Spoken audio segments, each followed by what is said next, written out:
সকাল সকাল আমরা এখানে এসেছি জলিমহল্লা গ্রামে সমস্ত গ্রামবাসীর সঙ্গে দেখা করতে। উদ্দেশ্য একটাই, 29 তারিখ যে শেষ দফার ভোট, সেই ভোটের যারা ভোটার তারা যেন সকাল সকাল গিয়ে সবাই ভোট দেন। সাধন ঘোষ আপনাদের বাড়ির ছেলে, তিনি আমাদের দক্ষিণের প্রার্থী।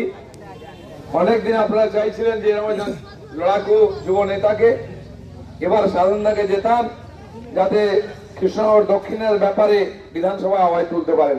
কি দেবেন তো ভাই ভোট? আমি জানি এখানকার মানুষ চায় বিজেপির এমএলএ বিধানসভায় পৌঁছুক, সেই সুযোগ এসছে।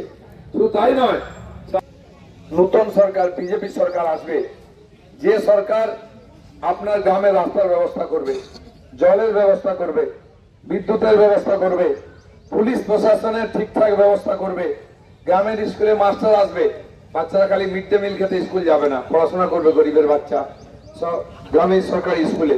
এখানকার হসপিটালে ডাক্তার থাকবে, থানায় পুলিশ থাকবে, ফোন করলে আপনার বাড়িতে হবে, আসবে, আপনাকে যেতে হবে না, সেরকম ব্যবস্থা চাই।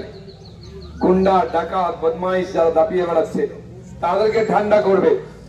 আর দিল্লি থেকে মোদীজি আমাদের জন্য আবাস যোজনার টাকা পাঠাচ্ছেন, গরিব লোক পায়নি সেটা পাবে।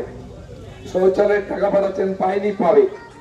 যে রেশন আসছে দিল্লি থেকে, চাল ডাল গম, আমরা চাল পেলাম গম পেলাম, আজ পর্যন্ত ডাল পেলাম না। কি পেয়েছেন? যদি প্রিয় মিল্লি খেয়েছিল তাকে জেলে পাঠিয়েছি, যারা খেয়েছে সবাইকে পাঠানো হবে। এরপর থেকে চাল ডাল সব আসবে। অন্ধ্র থেকে মাছ এনে খেতে হবে না, আমরা বাংলাকে মৎস্য উৎপাদনে স্বয়ংসম্বর করব। এখানকার চাল, এখানকার মাছ, মাছ ভাত খাবে।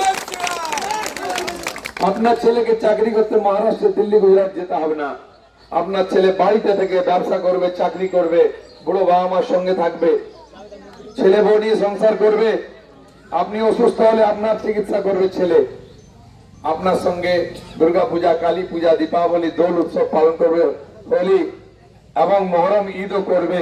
সেরকম বাংলা আমরা করতে চাইছি, এই পরিবর্তন চাইছি। প্রধানমন্ত্রী বলেছেন 5 বছরের জন্য বাংলাকে আমাদের হাতে দিন, পাল্টে দেবো পুরো। আপনার ইচ্ছা, আপনার স্বপ্নের বাংলা করে দেবো। প্রধানমন্ত্রী যা বলেন তাই করেন।